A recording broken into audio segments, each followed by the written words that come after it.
শুরু হইতেছে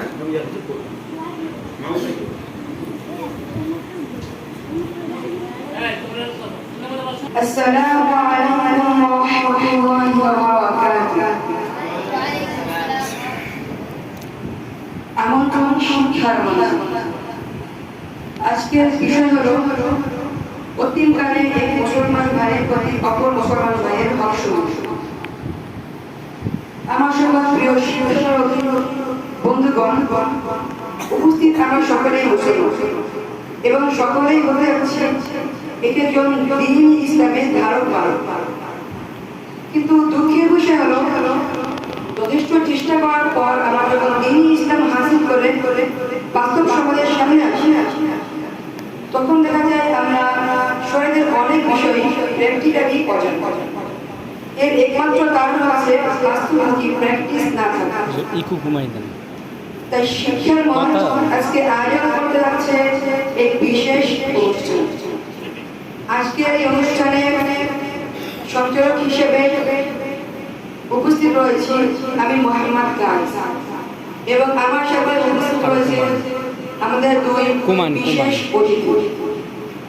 আমাদের প্রথম অতিথি আপনাদের সবাই চেনা পরিচিত মুখ ভাই মোহাম্মদ ওমর ফারুক এবং আমার হাতে ডান পাশে রয়েছে আমাদের সবাই চেনা পরিচিত মুখ ভাই মোহাম্মদ ওয়াজ। প্রিয় ছাত্রবৃন্দ, আমরা সময় নষ্ট না করে চলে যাব আমাদের আজকের অনুষ্ঠানের মূল পর্বে। প্রথমে আমি চলে যাব আমাদের ভাই মোহাম্মদ ওমর ফারুকের কাছে। আসসালামু আলাইকুম ওয়া রাহমাতুল্লাহি ওয়া বারাকাতুহু। ওয়া আলাইকুম আসসালাম ওয়া রাহমাতুল্লাহি ওয়া বারাকাতুহু। ভাই আপনি কেমন আছেন? আলহামদুলিল্লাহ, আমি অনেক ভালো আছি। আপনি কেমন আছেন?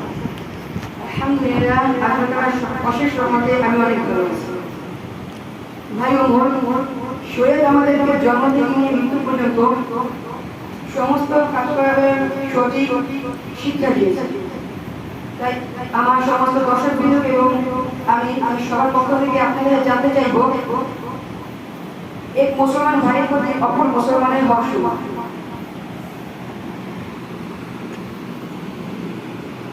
ধন্যবাদ আপনাকে আমাকে এই অনুষ্ঠানে কিছু কথা বলার সুযোগ দেওয়ার জন্য।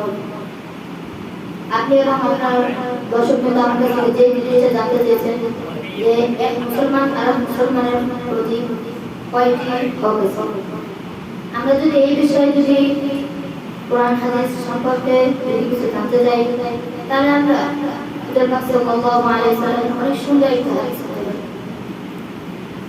এই হাদিসে হযরত আবু হুরায়রা রাদিয়াল্লাহু তাআলা আনহু বর্ণিত একটি হাদিস, সেটা হলো عن أبي هريرة رضي الله تعالى عنه أن رسول الله صلى الله عليه وسلم قال حق المسلم على المسلم ست قيل ما هن يا رسول الله صلى الله عليه وسلم قال إذا لقيته فسلم عليه وإذا رعاك فاعجله وإذا استنصحك فانصح له وإذا عطس حمد الله فشمته وإذا مرض فعوده وإذا مات فاتبعه।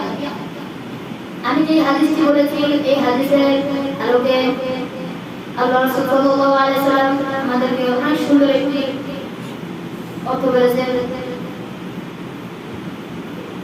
আল্লাহ রাব্বুল আলামিন আল্লাহ রাসূল সাল্লাল্লাহু আলাইহি ওয়াসাল্লাম তিনি এই হাদিসের ভিতরে এক মুসলমান আর মুসলমানের প্রতি ছয়টি হকের কথা বলেছেন। এর প্রথম নাম্বার হলো কোন মুসলমান ভাইয়ের সাথে যদি সাক্ষাৎ হয় তাকে সালাম দেওয়া। দ্বিতীয়ত হলো যদি কোনো মুসলমান ভাই যদি ডাক দেয় তাকে সাড়া দেওয়া। তৃতীয় নাম্বার হলো যদি কোনো মুসলমান ভাই যদি ভালো পরামর্শ দেয় তাকে পরামর্শ দেওয়া। চতুর্থ নাম্বার হলো যদি কোনো মুসলমান ভাই যদি হাসি দেয় এবং হাসি দাদা আলহামদুলিল্লাহ বলে তার উত্তরে আলহামদুলিল্লাহ বলে। পঞ্চম হলো কোন মুসলমান ভাই যদি অসুস্থ হয় তাকে দেখতে যাওয়া। ষষ্ঠ নম্বর হলো যদি কোনো মুসলমান ভাই যদি মৃত্যুবরণ করে বা ইন্তেকাল করে তার জানাজা শরীক। ধন্যবাদ আপনাকে। আপনার এই বিশেষ বক্তব্য রাখার জন্য। এবারে আমরা চলে যাবো আমাদের ছোট ভাই আব্দুল্লাহ বিন মুআদ। আসসালামু আলাইকুম ওয়া রাহমাতুল্লাহি ওয়া বারাকাতুহু।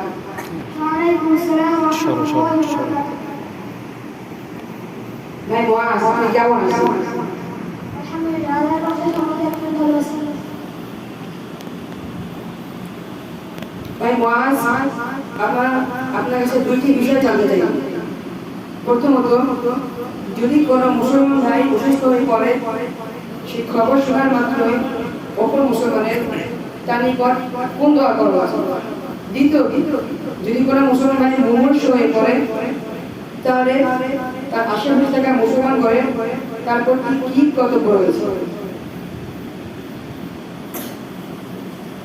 ধন্যবাদ আমাকে আপনাদের এই সুন্দর অনুষ্ঠানে আমন্ত্রণ করার জন্য এবং কিছু কথা বলার সুযোগ দেওয়ার জন্য। তো আপনি এবং আপনার দর্শক বন্ধু আমার কাছে দুইটি প্রশ্ন জিজ্ঞাসা করেছেন। প্রথমত হলো, যদি কোনো মুসলমান ব্যক্তি অসুস্থ হয়ে পড়ে, তারপর তার প্রতি অপর মুসলমান কি দোয়া করবে? তো যদি আমরা কোরআন হাদিস অনুযায়ী দেখতে যাই, তাহলে রাসূল পাক সাল্লাল্লাহু আলাইহি ওয়াসাল্লাম আমাদেরকে খুব সুন্দর একটি দোয়া শিক্ষা দিয়েছেন। রাসূল পাক সাল্লাল্লাহু আলাইহি ওয়াসাল্লাম বলেছেন, কোন মুসলমান ব্যক্তি অসুস্থ হয়, তাহলে অপর মুসলমান ব্যক্তি শরণার্থী তাকে দেখতে যাওয়া এবং তার মাথার কাছে গিয়ে এই দোয়া, আসআলুল্লাহ আল-আযীম রাব্বাল আরশিল আযীম আন ইয়াশফিয়াক।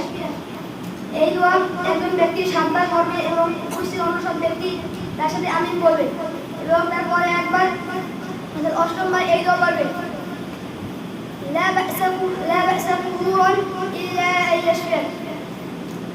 দ্বিতীয় প্রশ্ন জিজ্ঞাসা করা হয়েছিল যে যদি কোনো ব্যক্তি মুমূর্ষু হয়ে পড়ে, তাহলে তার প্রতি অপর মুসলমানের কর্তব্য কি? তো এখানে যদি আমরা কোরআন হাদিস দেখতে যাই, তাহলে রাসূল পাক সাল্লাল্লাহু আলাইহি ওয়াসাল্লাম আমাদেরকে খুব সুন্দর একটি হাদিস শিক্ষা দিয়েছেন। রাসূল পাক সাল্লাল্লাহু আলাইহি ওয়াসাল্লাম আমাদেরকে খুব সুন্দর একটি হাদিস শিক্ষা দিয়েছেন। হযরত সাঈদ বিন খুবাইব রাদিয়াল্লাহু তাআলা আনহু বলেন, রাসূল পাক সাল্লাল্লাহু আলাইহি ওয়াসাল্লাম ইরশাদ করেছেন,